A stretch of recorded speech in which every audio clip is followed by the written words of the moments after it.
कितनी अजीब है स्मृति, वो सामने कुछ नहीं रखती, फिर भी हमें सब कुछ दिखाई देता है। संग्रहालय के अगले कमरे में टूटी हुई मूर्तियां थीं। किसी का हाथ नहीं था, किसी का चेहरा अधूरा था, किसी के पांव समय ने मिटा दिए थे। मैं एक पत्थर की मूर्ति के पास बैठ गया, उसके टूटे हुए हाथ को देखकर मन में एक प्रश्न उठा। क्या अधूरा होना किसी सुंदरता को कम कर देता है? शायद नहीं, शायद टूटने के बाद ही किसी चीज की असली कहानी दिखाई देती है। मेरे भीतर भी कितना कुछ टूटा था, पर मैं अब तक उसे छिपाता रहा था। उस शांत कमरे में पहली बार मुझे लगा कि अपने घावों को छिपाना, उन्हें मिटाना नहीं होता। कभी कभी उन्हें स्वीकार करना ही उपचार की शुरुआत है। अचानक बाहर बारिश होने लगी, बूंदें कांच पर गिरकर एक विचित्र लय बनाने लगी। संग्रहालय की खामोशी में वो बारिश किसी राग की तरह सुनाई दी।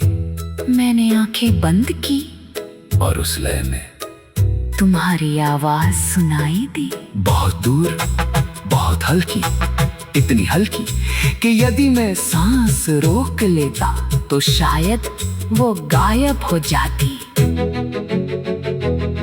मैंने उसे पकड़ने की कोशिश नहीं की, बस सुनता रहा, क्योंकि कुछ आवाजें हमारे पास लौटने के लिए नहीं आती।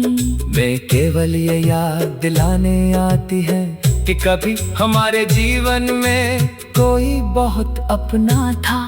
बारिश रुक गई, कमरे में फिर धूप उतरी, चित्र के चेहरे पर अब कोई उदासी नहीं थी।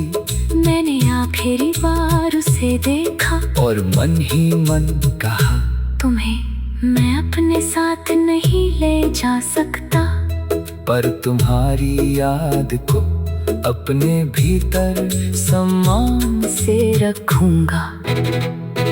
फिर मैं बाहर निकल आया, संग्रहालय का भारी दरवाजा धीरे से बंद हो गया। बाहर सड़क पर लोग अपने अपने रास्तों पर चल रहे थे। किसी को नहीं मालूम था कि अभी अभी मेरे भीतर एक पूरा युग समाप्त हुआ है।